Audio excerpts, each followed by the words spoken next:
Claire Wellesley-Smith could be described as an artist, writer and researcher, but I prefer to think of her as a conduit between community, textiles and conversations.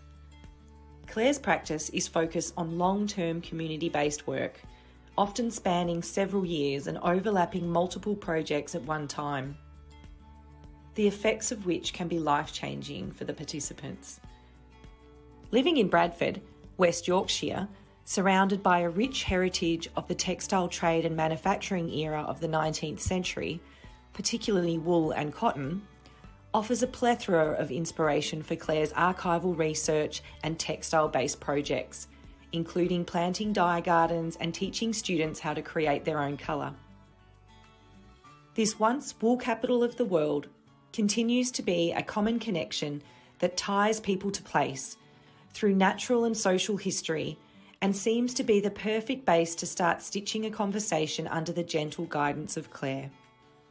Jumping forward to the 21st century, Claire's project work and wonderful books offer the opportunity to ask questions and consider the implications of our modern relationship with textiles. Could making and mending be the antidote to fast fashion? Is the slow stitch movement healing, not only for our well-being, but for our planet?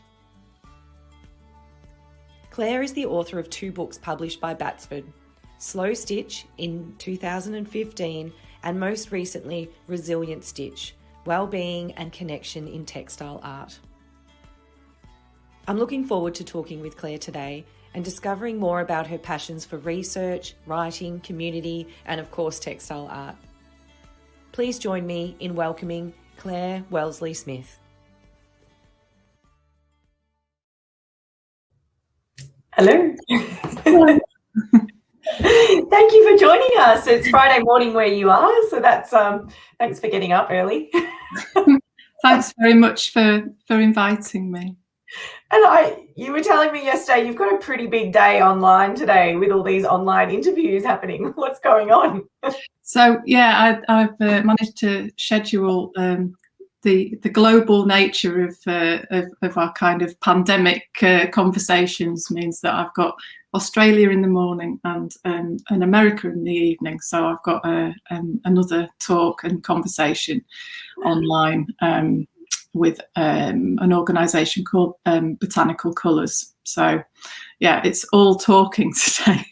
Beautiful. Oh, that's gorgeous. It's always hard trying to schedule these things to make sure. Obviously, we have to do it in a time zone that suits whoever I'm speaking with and Australia. But yeah, the US do miss out when we go on these time slots. So that's awesome that they're hanging around in the evening. And yeah, and we've got people here watching, and we always invite people to please say hello to Claire. I'm sure she'd love to see your name pop up. And if you've got any questions as we go through chatting with Claire tonight for me, yeah, please put them up. We'll try and get to all of them. So hello, B, it's lovely to see you. Now she's speaking some kind of foreign language. Accrington. So I've had a long-term community project in Accrington. So that's a very local hello. That's nice. Oh, gorgeous. Well, B's wonderful. She's one of our students and a great community member. So yeah. And Noni is my mother-in-law. As you know Noni? I do know Noni. Hi Noni. It's nice to, yeah, how lovely. Oh, it is a wonderful opportunity, Belinda. Thank you so much for joining us. And Jane, hello. Susan's just from down the road from where I live. Hi, Susan. East Riding. Beautiful. Local. Yeah. From Aussie, living in Italy. Oh, that's cool. That's cool. Now, something I learned. Hello, Madeline. Lovely to see your beautiful face. Something I learned. Oh, look, there's lots of people, and even New Zealand. Oh. Hi, Anne. How nice to have people everywhere. Isn't it nice? You can see why I like doing it live, so that we can actually see that. Hi, Pete. That's cool. Aussie living on the Ivory Coast. So many Aussies. Oh, and the beautiful Lorna Crane. Hello. Oh. Hello, Lorna. That's nice. So people might be surprised to know that your mum's an Aussie. She is, yeah. I was really surprised to learn that. Yeah, she grew up in Sydney, and then she kind of ended up in Europe and in the UK in the sort of early 70s. And so she was there till she was in her kind of mid-20s. But we don't have much family left there now, really. But yeah, she was quite excited to hear that I was going to be speaking to an Australian organisation today. She was really pleased. Oh, that's fantastic. Yeah. And look, we've got people from all over the world. India. Hello. Okay. Beautiful. Yeah, that is really beautiful. Tasmania, Langwarrin, Tasmania, Greece. This is incredible. More New Zealand. And lovely to see you. Yes. That's beautiful. Nice. Yeah, gorgeous. Oh, hello, Claire. Yeah. So you've just released, well, not so much just, a few months back, released your new book, Resilient Stitch. I've got it here. It's been beautiful. I'm not all the way through it yet. But I've got lots of notes and marks, as you can see, and there's so much to take away from it. When you were writing it, Claire, did you realise just how potent those words would be, resilient stitch? or resilient? No. I hadn't had my crystal ball kind of ready at whilst writing it, and so I completed the manuscript in February, I think, last year, and then obviously we've had this enormous global event that I think has certainly spoken to some of the themes, but really the thinking behind it had come obviously for quite a long time before that manuscript was submitted. So I do think it kind of leads naturally on from my first book, Slow Stitch, and it really addresses some of the things that I kind of find in my community practice and in my ongoing and long-term work in arts and health. So that's nearly 20 years now of working on long-term projects that address arts and well-being, but particularly using textiles. How did you get into textiles, or how did you get into the community-based side of it? What was the journey for you? Quite not a straightforward one, I'd say. I grew up in a household where my mother and my grandmother were extremely skilled textile people, in mostly practical, but also kind of decorative things. So my mum can make clothes, she knits, she crochets, she embroiders. She's very, very skilled, as was my grandmother.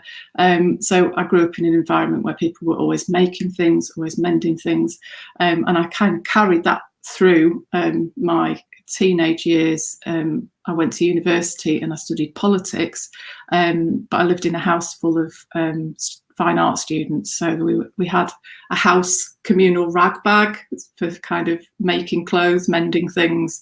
So there was always a kind of making element to everyday life for me.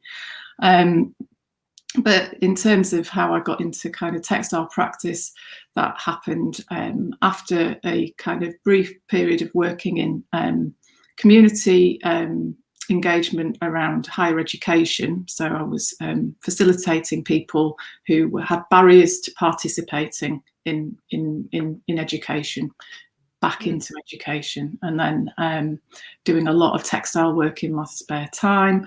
Eventually went to night school to do some creative textile courses, and so that work led into volunteering, which then led into more formal project-based stuff. So quite a kind of maybe not planned. I kind of drifted around a bit, but yeah. That's amazing. I'd love to share some of your community-based work with people, and maybe you can talk a little bit about some of your favourite projects that you've done over the time. I suppose it's hard to probably pick a favourite project, but what sort of projects come to mind as being the most memorable for you? Well, I suppose that what I really like are projects that are given time, and so obviously that's something that I've written quite a lot about. Projects needing time, people need time to kind of develop their ideas and skills and their confidence, and so I think probably the garden-based projects that I've done. So over the last 12 years, a lot of these projects they've been based in urban environments. They've been developed in kind of non-garden spaces. So this was a bit of waste ground, this picture here. And they've spoken to themes around mental health and also connections to heritage. And so they've popped up at community centres. We had a garden in a car park. We're not working with big formal spaces. We borrow bits of community allotments and things like that. So, and I love these projects because there's this whole process of growing something, of nurturing it, of working together to achieve that, and then being able to work in a really seasonal way. So here in the north of England, you know, the kind of autumn and winter, quite cold, and it's definitely not the growing season. So then we can work with the materials that we've dyed and work together on collective projects that offer spaces for people to have conversations while they're making things. And so I really like projects like that. Yeah, they just look beautiful, and some of the ones that are featured in your book look gorgeous as well, and learning about the history of place and tying that history into the work is just beautiful as well. There was one called Worn Stories, which I really loved. I think we've got a few images of it here. Can you tell us a little bit about the Worn Stories? Yeah, so this was a project that was based at a community arts charity called Hive, but it worked right across Bradford, and this is a picture of some of our volunteers making a banner for an exhibition. So the materials that they're using very much connected to the history of Bradford. A lot of them came from existing textile mills, so we still have a textile industry here. And the challenge was that every letter on this banner was made using recycled materials and different techniques. So the project really addressed the history of textile recycling and reuse and repair in the community from the 1880s onwards. So it offered an opportunity to think about contemporary textile practices and how we consume textiles through looking at the histories of businesses and workers who were engaged in textile recycling, mostly wool waste from the kind of late 19th century. So it involved archive research. Our participants learned research skills. They accessed archives. They were able to tell the stories of some of the women in that industry. And this was a project that was funded by the National Lottery Heritage Fund. So there is actually a publication that is available as a PDF. So if anybody's interested in reading some of the responses from our participants and their research, it's a really interesting little a booklet, and I can send that to people if you get in touch with me as a PDF. Yeah, great. Is it like a downloadable thing off your website, or is it just someone to send you a message? And yeah, I'd need to request for it, but yes, it's the stories that they uncovered about some of the lives of mostly women who were working in the rag industries were just amazing, and they include women who were living really precarious lives.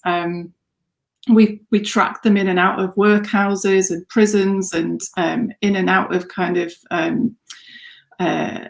homelessness situations. And so these are stories connected to workers and to a sort of labour that is maybe for people whose stories aren't told so often. And I think that that could be a really powerful thing for participants to hear about the lives of really ordinary people. Yeah, yeah. And ordinary people do extraordinary things. So yeah. Oh, that's beautiful. This image here, are these some of the participants, or are these onlookers that are sort of reading about the research that was done? So this is actually another project. This is a project based in East Lancashire in Accrington, and it was a 4-year artist residency that I worked on. Oh wow! But again, I mean, the similarity is that it took a story from local textile heritage, and then I worked with a community there. And so this was a project that was funded through an arts commissioning organisation called Super Slow Way, who work with communities that are sometimes less likely to access arts and cultural activity.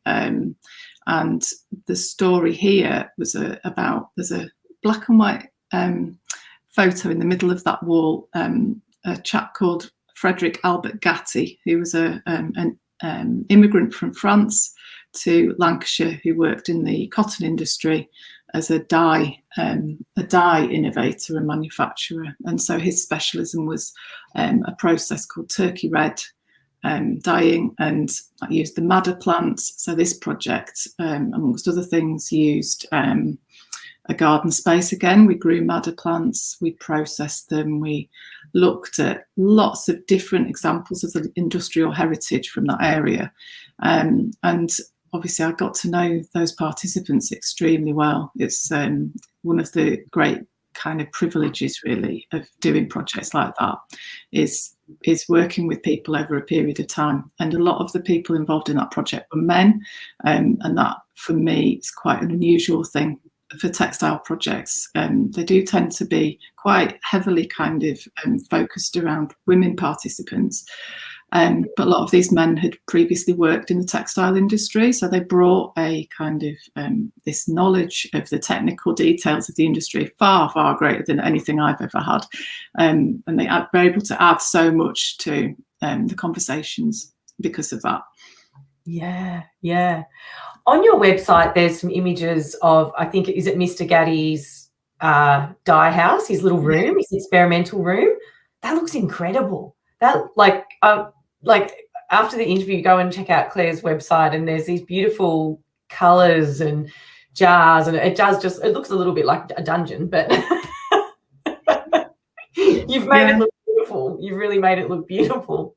Well, it's there's a lot of photos on my website of this, but it's a really interesting bit of industrial heritage, a personal dye laboratory that was built for this industrialist, which is now in a quite a derelict condition. Hopefully will be supported with some funding to kind of restore it.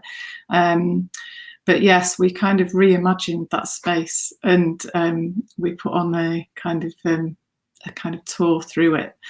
People who came in had to wear hard hats because the ceiling's a bit precarious. But that's really, experience. and just a really interesting way of working around how we converse when we're making, because the plans for these projects, there is a plan written, there has to be, because these are funded projects.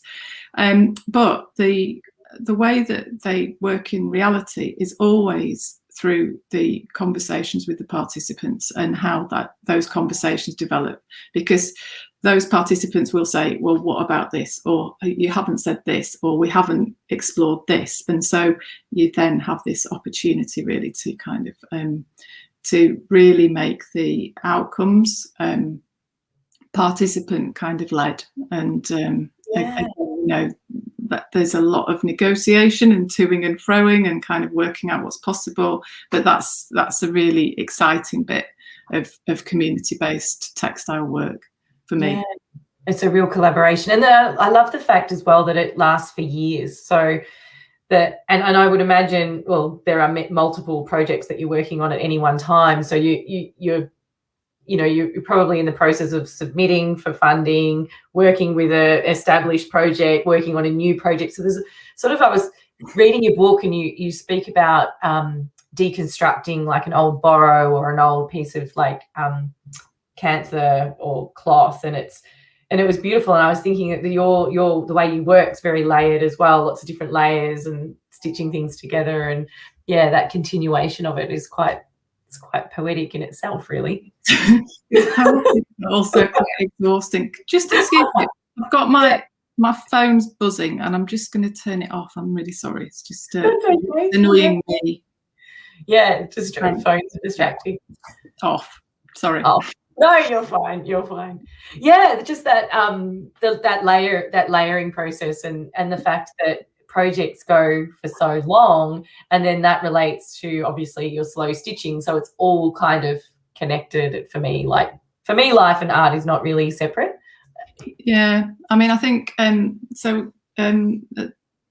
nearly 10 years ago, I went back to university and I did a part-time master's degree and about a visual arts one, and so I used that time to kind of look at my practice, because at the time I did really feel that I had so many kind of spinning so many kind of project plates. It was really difficult to kind of see the whole thing whole, and that experience of being back in education really helped, actually. So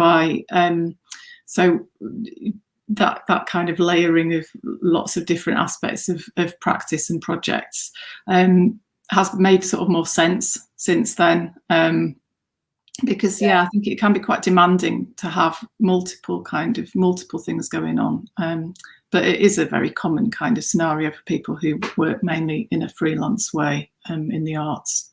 Yeah, definitely. How but Bernadette, she's funny, she said it was what she saw you at the exhibit. Yeah, she was going to steal the madder plant.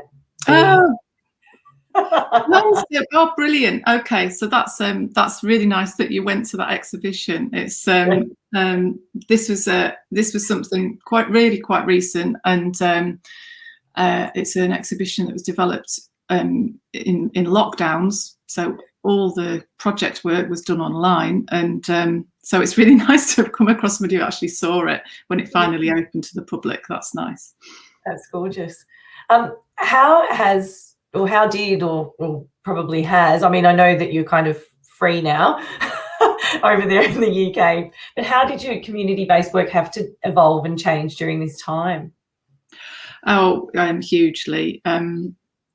Because here, those sorts of community projects have just, in terms of face-to-face work, were just not possible at all. I mean, we have had in the last 18 months or so breaks in the lockdown, but actually here in the north of England, we had very few periods where we weren't in some sort of lockdown, either national or local restrictions.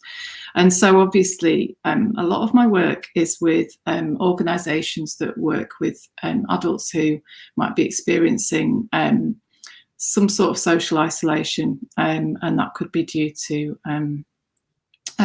long-term health conditions.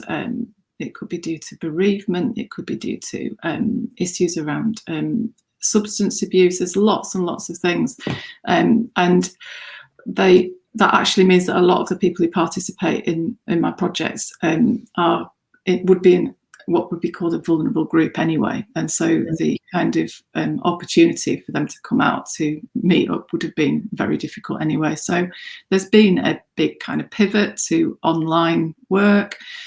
But you have to kind of appreciate that digital exclusion is something that also exists. Not everybody has the skills. Not everybody has access to high quality broadband, or any broadband in some cases. So there most definitely is a group of people who have been completely kind of excluded from that sort of thing, despite the best efforts of community organisations to get them online and get that access going.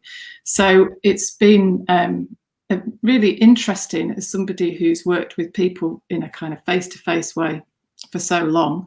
It's challenged me. I've had to kind of really think about how I do things. I've had to skill myself up in various different ways in terms of technology, and I've had to kind of recognise that online spaces are brilliant, and we've got a brilliant example of that this morning. There's people all over the world joined in, which is really, really lovely, and that screen as an interface is a very different thing to sitting around a table with a group of people. So it's good enough, but it's not. So it is lovely, isn't it, sitting and connecting with people. And although I have found my tolerance for large crowds really pretty low these days. I don't know whether it's because I'm so used to just my own space and my own, like, 3 other family members. But then when you go out into the sort of general public, it's like, okay, take a deep breath. Here we go. I did my first on face-to-face teaching, like a 3-day workshop with 13, I think, participants a few weeks ago, and I found that's the sort of thing I normally do a lot of, and but after nearly 18 months. I found orientating myself around the room really quite challenging, and it was it felt really different to begin with. Kind of after a few hours, I could, you warm into it. It's almost like you do. It's a strange feeling, because I mean, everybody has a personal boundary anyway, but then especially after being isolated for so long, you kind of almost got to read the room a little bit, or read the, without saying, oh, am I too close? Are you comfortable? Or, we have this whole thing of, we're still with masks, or, can I take my mask off? And, there's a lot of, there's new etiquette almost. It's quite strange. I really loved, and you put it in your book, which was great, right at the end. And it was your stitch journal project that you ran online, and you shipped pieces of cloth out to participants and they wrote their response. Can you tell us a little bit about that particular project? And I'll pop the images up. And because I think one of the things I wanted to touch with you as well is that art is such a response to things. And we recently had bushfires here, and then we went into COVID. So we've had a lot of things to be able to respond to. So I was interested to hear about how it felt to work with people and their direct response to COVID in that way. That project was actually the grant was called a response grant, and it came from the local authority here in Bradford, and they invited artists to propose small projects that kind of looked at how people were experiencing that first lockdown. So we went into lockdown at the end of March 2020, and I think the project, I wrote it very quickly and applied for the funding, and it started at the end of April. So sent out packs in the post to 30 people in the local area. So Bradford's a city with about 700,000 people, so it's a sizable city, and the people who participated were from different places in the area, and really the idea was to use stitch and conversation as a way of kind of expressing how people were dealing with the lockdown and with the restrictions. So most at that point we were allowed to go out once a day for exercise. So most people, we had the glorious spring, so most people were kind of walking quite a lot. And so one of the things that came through quite strongly in the work people made was these little maps of local walks, and then maps people stitched of the routes to family and friends who were too far away for them to see. So there was a real appreciation of the kind of the loss that people were experiencing. But so I asked people to think of a word that might communicate their kind of how they were feeling in those early stages. And we met online through the summer of last year, and the sort of final piece of work, which I think is the other image that people did, was really a kind of they used everything from household textiles that had become a big feature of their lockdown experience. So there's an example on there of somebody who used one of their cleaning cloths for applique, because she was cleaning everything all the time, and she wanted to kind of reference it. We've got quite a lot of views through windows, because people are spending so much time indoors. As I said, lots of maps and some really hard things, for people who were living on their own, people who'd experienced isolation before due to serious illness, so they were reminded of the kind of isolation that you experience in those circumstances. So there's some very difficult emotions in these pieces of work, and the group decided that we wouldn't think about how we were going to put it all together until a time came where we might be able to meet up properly again. So here in the UK, we've got a kind of relaxation of restrictions, which is interesting. I personally don't feel that it's the right time to bring a group of 30 people together, and I don't honestly think that our participants would agree either. So at some stage we will come together, and it will be really nice to meet some of these people in person and to be able to actually handle the textiles, because they're really beautiful things. Really powerful pieces of work. Yeah. And you wrote in your book, it was that when you patched them kind of together, it was almost like looking like at a Zoom screen. Yeah, it was. These little squares, everybody in their own little square. Everyone's in their own little square. Yeah, it's incredible. Is it, when you're creating your own work, as to when you're working with someone else's work, so a participant's work, is the response for you different, or do you handle the material somehow is it a different, I don't really know what the question is, but is it a different feeling for you? Like, I feel like there's a sense of response, like real responsibility, when you're handling someone else's deep and personal work, and then how that might be exhibited or displayed or shared. Does that come into your thoughts at all in regards to the difference between when you're making for yourself and then when you're making or collaborating with other people's work? Yeah, I do feel that working with other people, and particularly in work that involves arts and health, so that's often mental health work, how you kind of how you speak about projects and how you speak about participation in those projects is really, really important.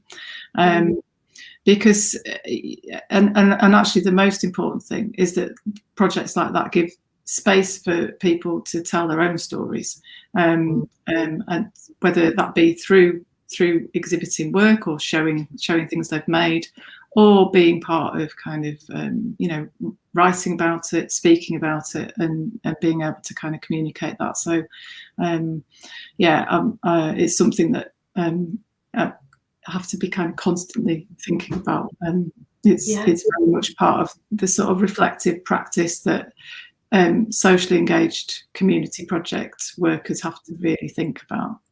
When it comes to my own things, it's interesting. It's an interesting question, actually. I suppose I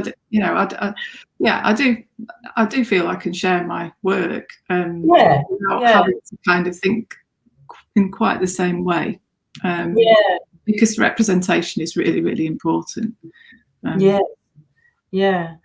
work is represented beautifully. We're going to get to some of your pieces, but I wanted to ask you first about West Yorkshire, and it seems to be such this hub of textile artists and the deep history. When we were just chatting last night, you were telling me about the history of the wool and how the wool prices actually came from, West Yorkshire set the prices for wool worldwide. Can you share a little bit of that history for us, just for any history buffs out there that would, wool pricing in the 19th century? I thought that was fascinating. Yeah. Well, Bradford's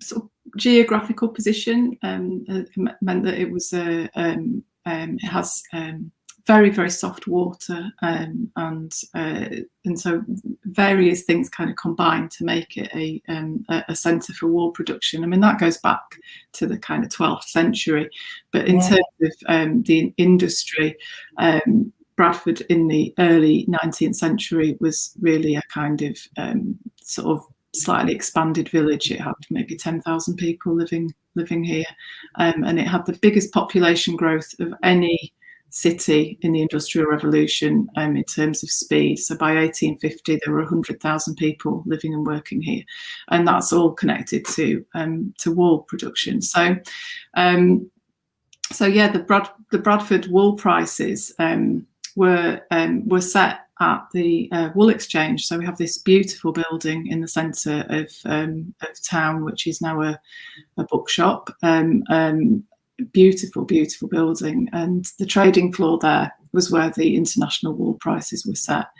And through the kind of 19th century, really from the 1880s, the industry started to go into decline, which was very gradual to begin with. And there is still a wool industry in Bradford. So we have quite a lot of companies who produce very, very high-end cloth, mostly for kind of international export, a lot to the US market, for kind of upholstery type fabrics, and also for very high-end kind of gentleman's suiting, so row kind of quality. And so the businesses that have been left are kind of tend to be more specialised. And then there's still a big recycling industry, which is why that project we discussed earlier came about, really, because we were interested in how, the past does speak to the present in terms of the kind of manufacturing heritage. So I'd say that living somewhere like this is really interesting, because you see the kind of you see the industry everywhere in the landscape. So the architecture, the centre of Bradford has some very grand Victorian buildings, which were all built, on the kind of success of that industry, and a lot of industrial buildings, so mill buildings, and some of those have been kind of repurposed into things like art galleries and other types of in smaller industry. This is a area of the city centre called Goitside, which is a big textile manufacturing area, and actually has been very underdeveloped. So you can see you've got kind of vacant lots with things growing up amongst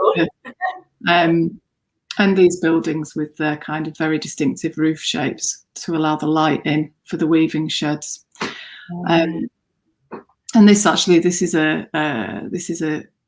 the small kind of town on the edge of Bradford that I live in, and this is a community quilt displayed on the wall of a little dye garden we set up there. But yeah, we have this kind of the stone that is produced in this area. It's called millstone grit, and so you see this everywhere in the built environments, in various different shades, because prior to the Clean Air Act, everything is completely blackened by coal. So you get these very dark buildings popping up out of the landscape. So it's quite dramatic, really. It's just steeped in history, isn't it? I mean, we live in an old gold mining town, but certainly nothing like that. It's amazing. Yeah, the history of it. It seems like West Yorkshire is a bit of a hub for textile artists, and I believe you can see Alice Fox's kitchen from your house. Yeah, we've been neighbours for we've been neighbours for a long time, on and off, and actually on different streets. So Alice is my neighbour, and I've known her for over 20 years. So, we do have a lot of people working in textiles around here. We also, down the road, about a mile down the road, Hannah Lamb lives. And then Dion, who I think you spoke to. Yeah. Dion is, I don't know, half an hour away. Oh, wow. So wow. We've got the quad. I thought we had the trifecta, but no, we've got more. There's more. That's incredible. Yeah. Do you get to catch up with them often? Do you guys like hang out or, you know, and work together? I mean, obviously, Alice Fox is a friend and your godmother to one of your children. Is that correct? Yeah. Yeah. That's beautiful. We do meet up, and I've done quite a lot of work over the years with Hannah. We did a joint project, again based in a former textile mill, which was about which was getting an audience really to think about the clothes they were wearing. So a project called Lasting Impressions, and again there's images of that on Hannah's on my own websites. So yeah, we have different ways of working, but lots and lots of commonalities in our kind of practices, so it's nice to have that so local. Yeah, that's so nice. It's nice to have people that you can relate to and just sharing the same journey with you. And you can imagine that they'd be picking your brains a lot about grants and funding and things like that. Yeah, there's all that as well. So. Yeah. I noticed on excuse me, I thought it might have been Instagram that Hannah was at the Sunnybank Mill yesterday, and you actually had a beautiful, was it an exhibition or was it just an installation? It was an installation, or would you call it an exhibition? So it was part of an exhibition. So there were other artists exhibiting. It was an exhibition called Material Evidence. And I mean, I've just described the sort of area that I live in, and the industrial heritage that is very kind of visible here. And so that exhibition featured work by artists, not all textile based, and we were able to use some of the really amazing spaces in a quite recently closed textile mill in Leeds, in West Leeds, called Sunnybank Mills. So I think this was the former finishing room, and the pieces of wool, the big pieces of industrial wool felt, they kind of they'd sat in dye baths that were made from a walking practice that I had around a former dye works site in Bradford. So it's all the kinds of plants that spring up when things get demolished. So you get these kind of, spontaneous growing spaces, and I spent a kind of 2-year period investigating the histories around that particular dye works and the sorts of things they were dyeing. And so those big pieces hanging up there were related to that. They're incredible. Like, yeah, it would have been like, yeah, I mean, I'm in love with the space, it would just, there's so many textures and history, and it would be beautiful to work in there and film in there and photograph in there and just be in that space, Yeah, it looks great, but, you have to just bear in mind that there's always things like, in buildings like that, there's always going to be a bucket just out of sight, because when it rains, it comes through the roof. So there's always other things going on, which actually is quite interesting. That room, I think at the time, also had like a tree growing through the wall. So awesome. There's other sort of other things come in when industry disappears, which I think is something that I've written about a bit actually for various projects. And I like the fact that these places, they might be being used in different ways, but there's always something going on, even in these in these now abandoned spaces. There's always something to think about. Yeah. I think I've said it online once before to someone, but I actually have a secret Pinterest board, and it's all about abandoned spaces and abandoned houses and warehouses and places like that. And I think one day when, parenting's kind of, or homeschooling's done at least, I'm going to go on little adventures and just go into abandoned houses and take photos and enjoy the spaces. But it could be quite dangerous. I mean, I wouldn't do it irresponsibly, but I'm sure there'll be tour companies or something that could maybe I'll just come and visit you, and I'll come and you can take me to the hill. Yeah, the whole thing here. And people whose photography practices are just about abandoned industrial spaces. There's huge amounts of photographs online of people who are kind of finding ways into abandoned and very kind of dangerous buildings. So yeah.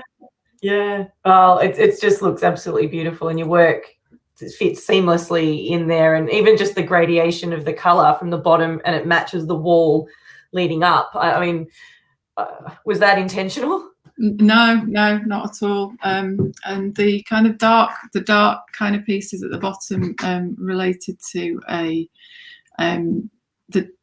the fact that Bradford's dyeing industry, particularly in the 19th century, had a real specialism in creating black dyes on finished cloth. And so I was interested in how they did that.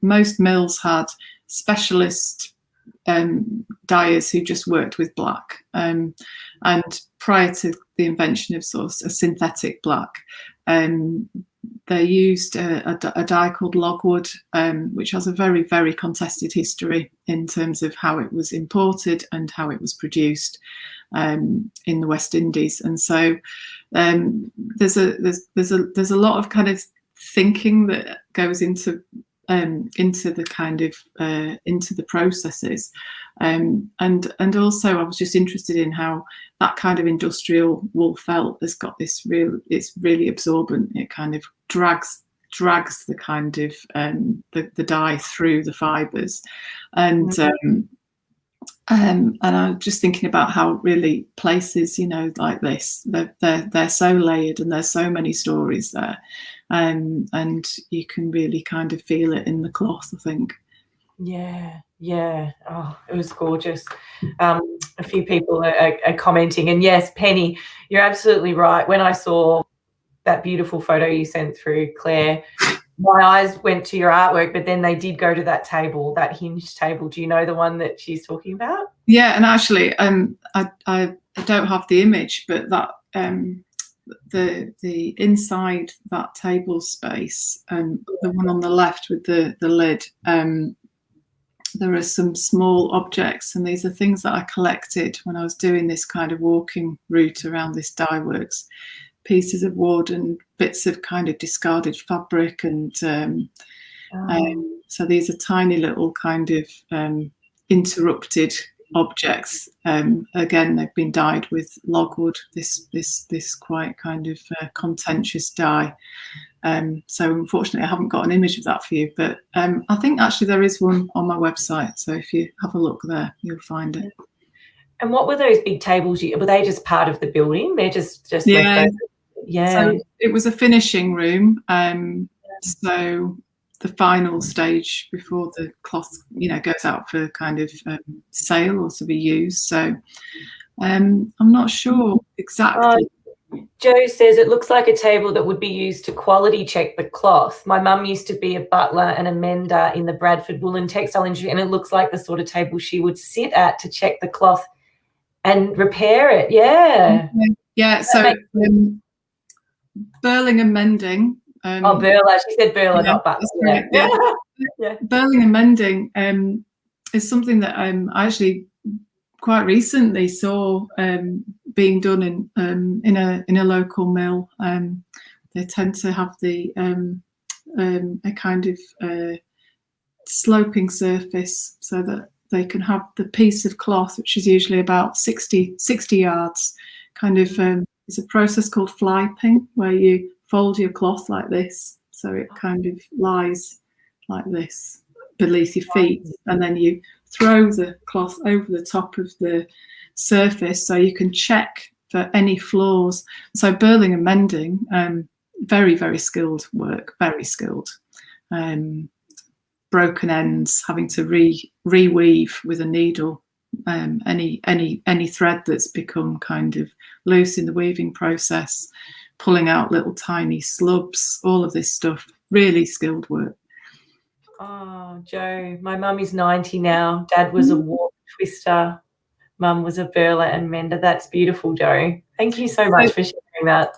So, Joe, a few years ago, I did some oral history work with a group of women who were who worked in the Bradford trade as burlers and menders, and we met in a pub upstairs, upstairs room in this pub one afternoon, and most of the women were in their kind of 80s, 70s, late 70s, 80s.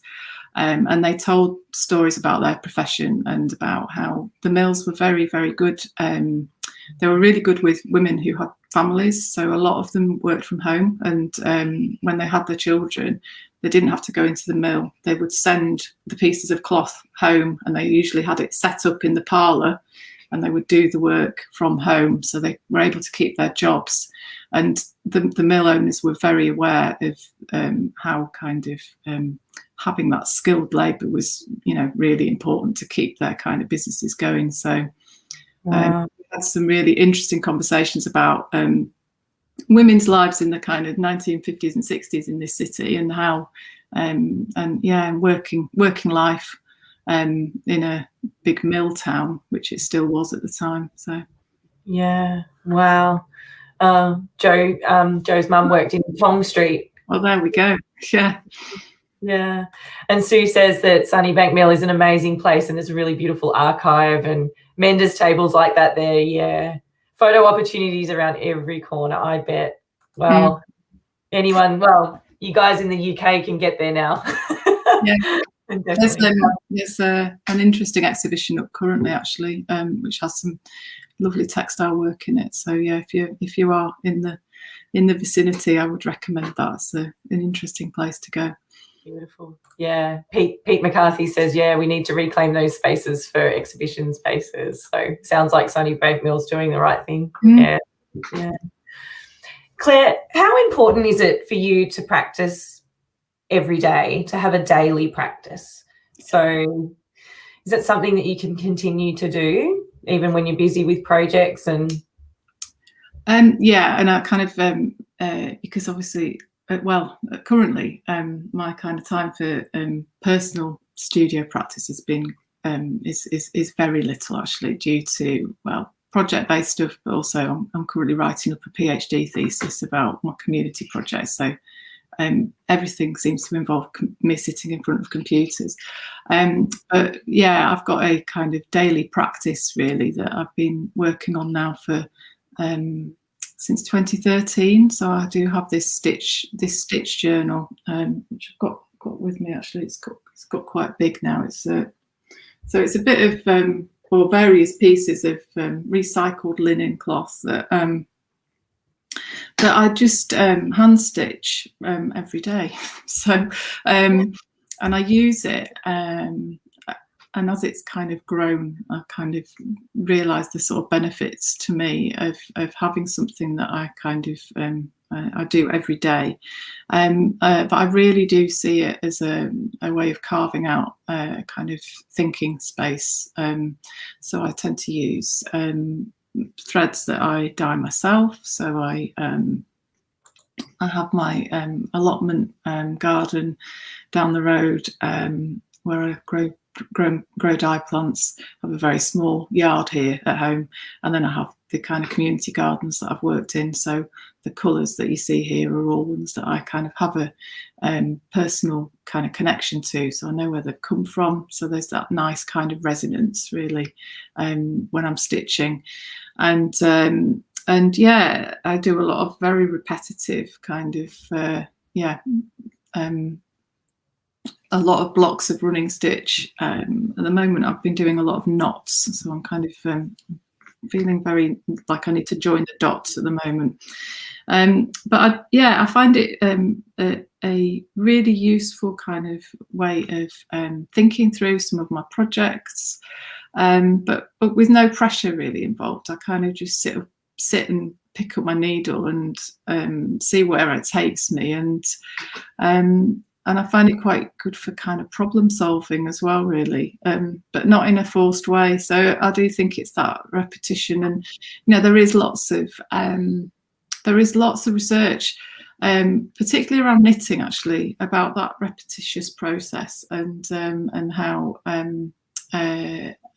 some researchers at the University of Bristol here in the UK have including a woman called Batsford Books, have done some really interesting work around the repetition of knitting and well-being. And so I'd recommend, if you're a knitter and you're interested in that, there's a really accessible book which I think is called Knit for Health and Wellbeing by Batsford Books, which does kind of I think speak to some of the same kind of things as what a repetitive kind of stitching thing can do. So but I wrote about it in my first book, and I referenced a Canadian artist called Judy Martin, who had a daily stitching practice that she did for 3 years, where she used a whole skein of embroidery thread.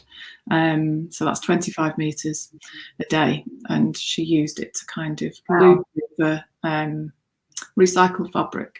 So there was this, and I was just thinking, oh, there's something about that kind of daily endeavour. I mean, that's a very time-consuming thing. Sometimes, you know, I might get 10 minutes to stitch on this. Sometimes I don't get time to do it at all, amongst, you know, kind of family and work stuff. But yeah, it's something to hold on to as well. So the last year of my stitch journal has featured lots and lots of kind of tallies of days and things as we kind of, you know, locked down or ill, or, you know, just. Oh yeah, counting, like notches in the wood, you know, he's stuck on an island. Yeah. I'm not saying island. The gorgeous Kaz Holmes has jumped in to say hello. Hello, Kaz. Lovely to see you. Hi, Kaz. So Kaz wrote a beautiful summary of your book, and that's published over on the Mr. Cross Stitch blog.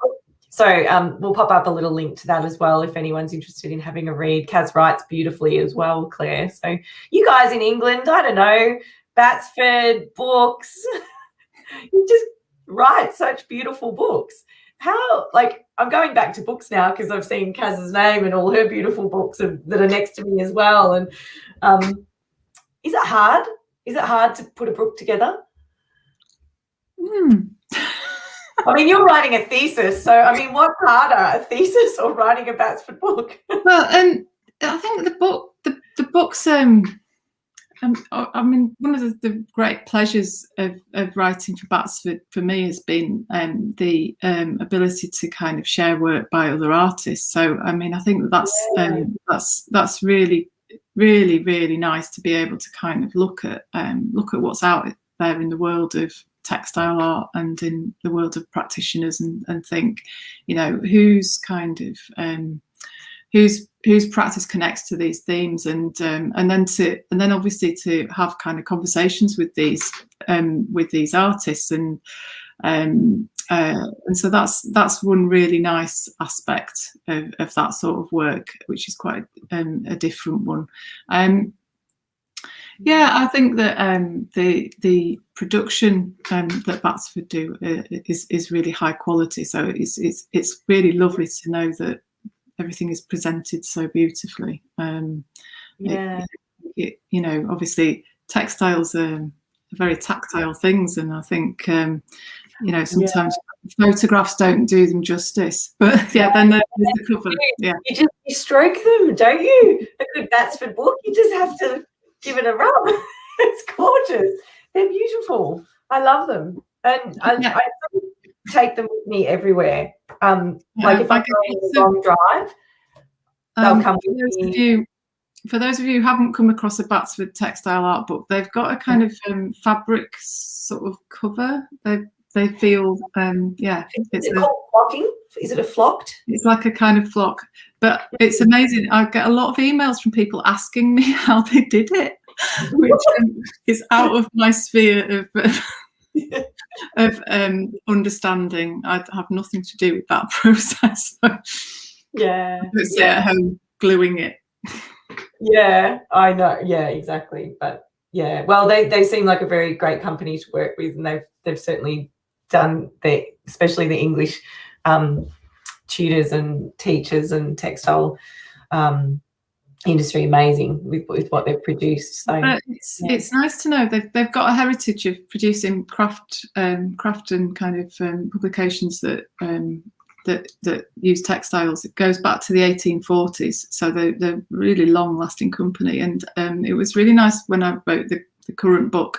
I talk about a story connected to the Bradford Khaki Handicrafts Club, which was a wellbeing project, really, a very early kind of example of one. I suppose you could describe it as occupational therapy, working with soldiers who were experiencing what would now be called post-traumatic stress disorder, but shell shock. And they worked with an embroiderer called Louisa Pessel, who was from Bradford, and she was a Batsford author. So as I was kind of putting together this little story about the soldiers and their stitching and how it benefited them, I was thinking about this woman who was born in the 1870s, who also wrote for my publisher. So it's a nice little connection. Yeah. Now, I put an image up earlier, Claire, of your beautiful dyes that you were doing. And yes, it came across my mind as well. But would you mind sharing with us what the turquoise thread was? A few people are asking that really bright blue that you've used. Is that an indigo? Can you put it back up again, just remind myself? Yeah, so there was a couple, there's this thread here. Yeah, that is indigo, but it's a fresh leaf process using the Persicaria plant, so it's sometimes known as Japanese indigo. So that's the one that I grow here. It's really easy to grow. And that process on animal fibres, so on wool and silk, is a really easy one. So it's the fresh leaves and cold water and a tiny splash of vinegar, and that's the colour that emerges. So you don't have to create a vat environment as you would normally with an indigo process to get that beautiful colour. So that's silk thread. So that's the process that just works, as I said, on animal fibres. Oh, wow. That's amazing. Because I think sometimes when people hear indigo dyeing, they think it's very complex and very hard. And well, and it is, to, those kind of characteristic deep kind of blues do come from a fermentation process. And yeah, that's very different. But this, for people like me who grow, this year it's been a dead loss for my indigo. I've literally got 2 pots with some growing in. We had a very, very cold spring here, so it didn't enjoy that. So it's a really nice way of making a small amount of colour. And I also really like the fact that those sorts of processes are really accessible. You don't have to have a studio. You don't have to have loads of equipment and specialist stuff. You really just need, a kind of a windowsill and maybe a jam jar or 2. So I think it's nice to have things that you can just do small amounts and try stuff without, a huge kind of setup. Yeah, exactly. Making things more achievable. There's actually a beautiful little video on your website that shows you working in your is that your studio, your garden studio, where you're actually creating some of the dyes and you're digging roots out of the ground, and it's a beautiful video. Yeah, we can pop a link up. It's on YouTube as well, actually, people, if you'd like to look it up. It's really gorgeous. You talk about the dyeing sort of process a little bit that you have. So that's going back a while now. That my hair's changed colour again since then. It happens. Mine's changing all the time. I don't even dye it and it's changing. Bea asked if you were doing anything with the British Textile Biennale. She'll be volunteering and participating on a project with Mr. X Stitch. Anyone can take part in this project. I love their books too. Yeah, that was so. Anything with the Textile Biennale? Not this year. I think there's a potentially some of the work that has been done on the project that I've described about Mr. Gatti and his dye shed, that there may be some way to access some of that. But at the moment, I'm kind of deep in final kind of writing up. So I'm kind of sitting in front of my computer with 70,000 words, trying to kind of make it make sense. So, good luck. Yeah. Good luck. I don't envy you, but I know you can do it, because you just whip out master's degrees in, visual arts, like, just, raising 4 children, textile art practice, and a master's degree. A thesis should be easy, Claire. Come on. You'll be right. We're all supporting you. So thank you. We're all supporting you. Well, the exact spelling of that Japanese, is that how we spell it? Yeah. Yep, the Japanese indigo. That's a good one, Vicky. So yeah, give it a go.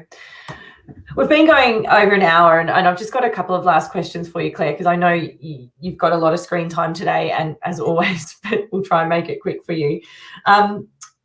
In your book, there's a chapter about environment, and obviously how that centres around the connection that we make to the plants and the cloth and the colour, and everything's connected. But it also talks a lot about the broader issues that we have around cloth, around industry, and around climate. And it got me thinking, and you thinking as well, I guess, about fast fashion and the actual textile waste that comes from, I guess, we're just over shopping. We don't come from that, that era where we have to make and mend. But I feel like when I think about textile art and making and mending, I think about an older generation. But then when I think about fast fashion, I really think about a younger generation. And so I was wondering if making and mending is the antidote to sort of fast fashion and helping that with the climate and things like that. How can we is there a way that you can see, or how can we make textile art and making and mending more accessible to younger and younger people, like making it trendy almost? I mean, the slow stitch movement's been great, and it's been going, since the 80s. Is there a way? How can we open it up to the younger generations to make the change, to make the impact earlier? I think there's a couple of things there. I think a lot of the projects I've described today, they explore industries that are now still carrying on, but they carry on out of sight. We don't see that process, and I think that that's a huge thing in terms of how people consume stuff. They don't think about how things are made. They don't think about who's making them, because we don't have that in our kind of. You have to look a bit further to actually see it, and so I think making those kind of supply chains more visible is something that could be really, really important, and make people think about, the reality of, a t-shirt that costs £2. What is that actually saying about the people who are making this and where it's coming from?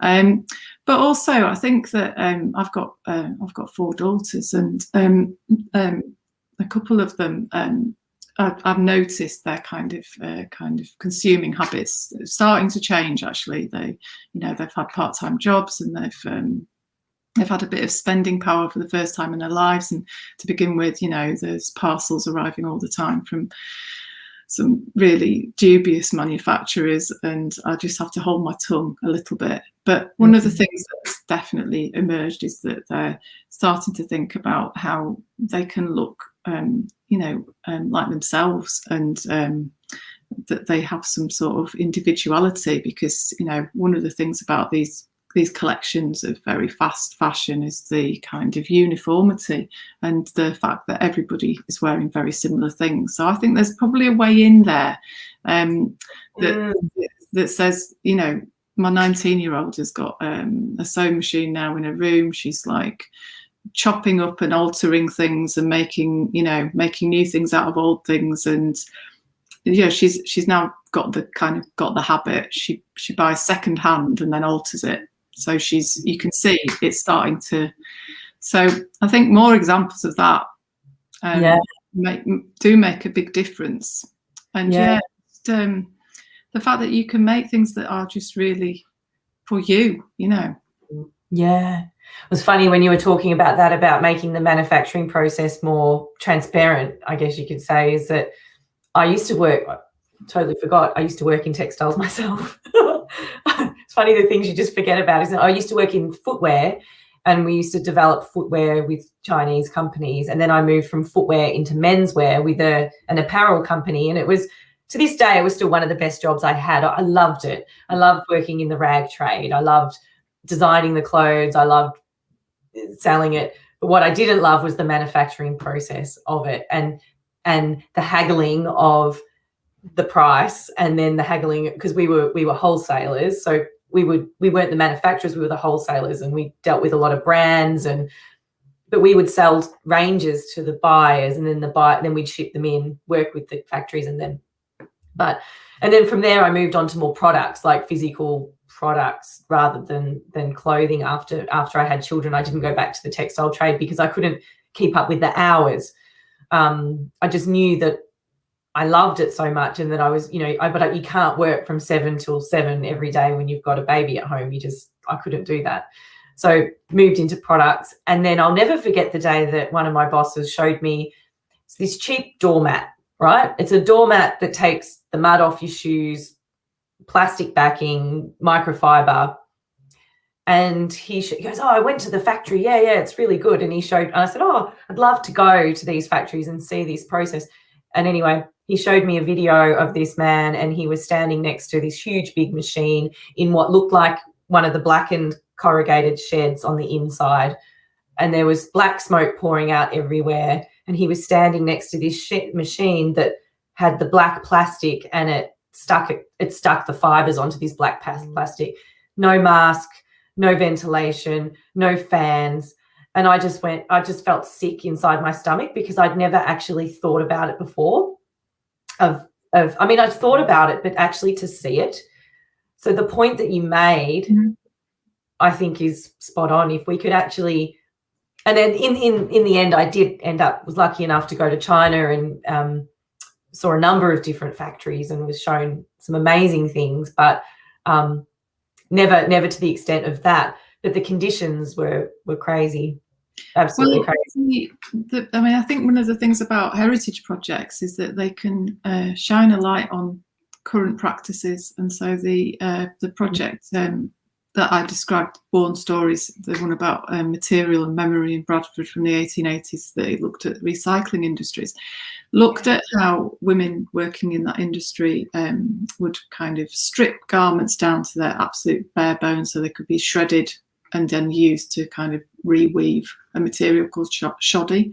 And we showed our groups a film called Unravel, which is available on YouTube, and it's a film about the recycling industry in northern India today, a place called Panipat.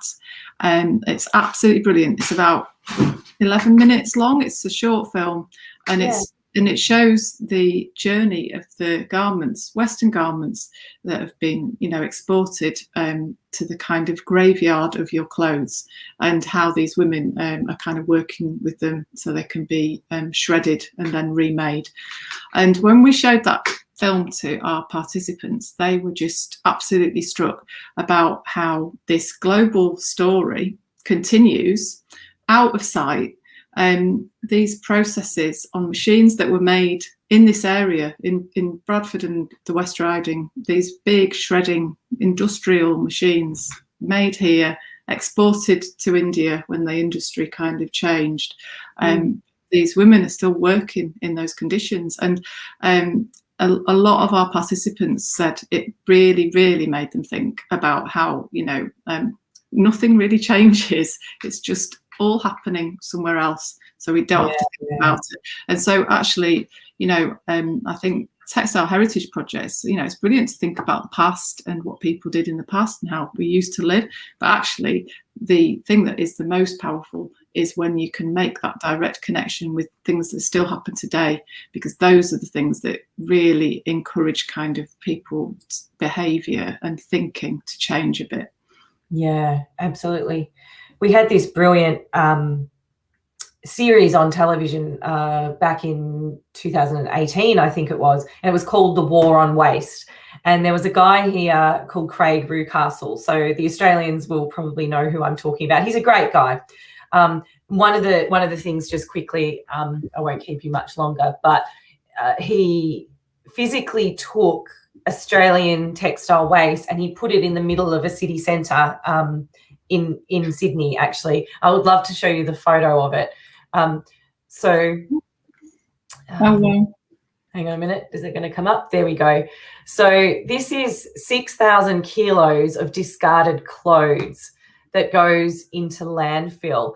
And so this was in the middle of a square in Sydney, and the onlookers were there having their lunch, and everybody was asked, how long do you think that pile of clothing took to accumulate in Australia? Some of the answers were 5 years, 1 year, 3 months, a week, and the actual answer is just 10 minutes. You know, so yeah, that equates to 36 tons in 1 hour, and this is just in Australia. So this is not worldwide. So yeah, there was like young girls in the audience and they were shocked, and you know, just buying 1 or 2 pieces of clothing a week, you know, which some people might not even consider anything unusual. That's, you know, 100 pieces a year, and it ends up like that, and it all just goes, well, pretty much goes to landfill. I know there's some great companies now that are trying to fix that, but it's tiny. Just really seeing it, yeah, incredible. I mean, the proportion of that waste that be polyester based as well, because obviously that, you know, that will then sit in landfill, and you know, 200 years could still be sitting there. It's like, yeah. It's funny though, like H&M, I'll mention their name, but I mean, they're trying to do the right thing, but they've actually commissioned, or they're paying for, a company called Worn Again. So it's Worn Again. It says, is science the answer? They're actually trying to come up with technology that strips the materials back to their raw materials and separates the polyester from the fibres, so that you can, 1, reuse the fibres, and 2, reuse the polyester. So there's quite a little interesting video online about that too. And just another thing I wanted to mention as well, more for your daughter than anything else, was she may know an Australian designer who worked at the London Fashion. I think he's in London now, or he's probably all over the world, but his name's Omi. He's known as Omi, and he works only with recycled plastics in his fashion. So I thought maybe that might be a bit of source of inspiration for her, or anyone that's interested in fashion. But a little bit off piste there. But when you start going down the rabbit hole and start thinking about these things and start really researching, it's amazing what you come across, isn't it? Yeah. It's endless, really. It's really endless. It is. Now, there was one quick question. B just asked quickly, when growing your plant dyestuffs, do you start planting seeds at any particular time of the year, or does it not matter when on your windowsill? No, I think it does matter. Yeah, so I mean, annuals, things like indigo plants, they just grow as a 1 year cycle. So I would start those in the kind of early spring. Some things are really, really hardy in the UK, so you could plant some woad seeds in the autumn, and they would be really kind of tough, and you'd have giant cabbage-like things all over your garden, taking over everything. You might not want that. But yeah, I would mostly seasonal, even if you're going to keep them indoors. Yeah. Thank you so much, Claire. I'd like to invite everyone to make a comment for Claire and just thank her very much for your time today. I know it's been, we had our test call last night and then today. So thank you so much. No, thank you. Yeah. Thank you for such an interesting conversation. Thank you. Oh, no, I mean, I love hearing about the history and your making and slowing down. I think we all can just take a deep breath and learn to just sort of connect. And good luck with your thesis. I hope that it goes really well, and I'm sure it'll be beautiful. Be absolutely beautiful. Yeah.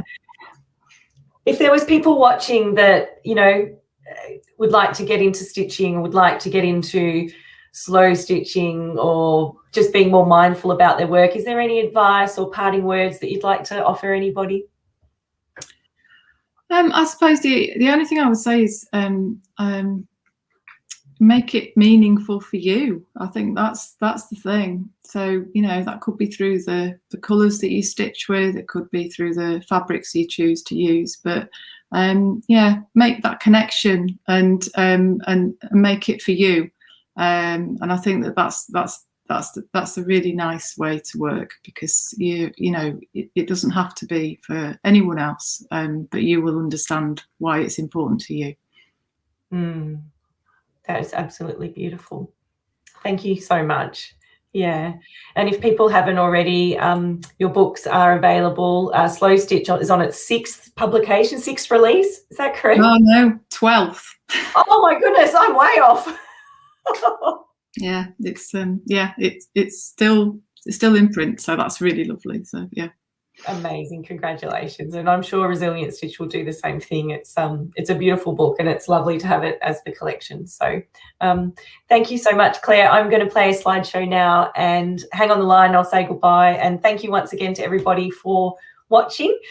We won't be live next week. We're actually going to share with you a little documentary about a community-based project as well, which is beautiful, that we filmed, that was actually a global. It ended up being this global, beautiful story about helping people through the bushfires and how textile artists helped each other. So we're going to share that documentary next week, and then we'll be live the following week again. But thank you so much, Claire, and good luck with your next talk as well tonight.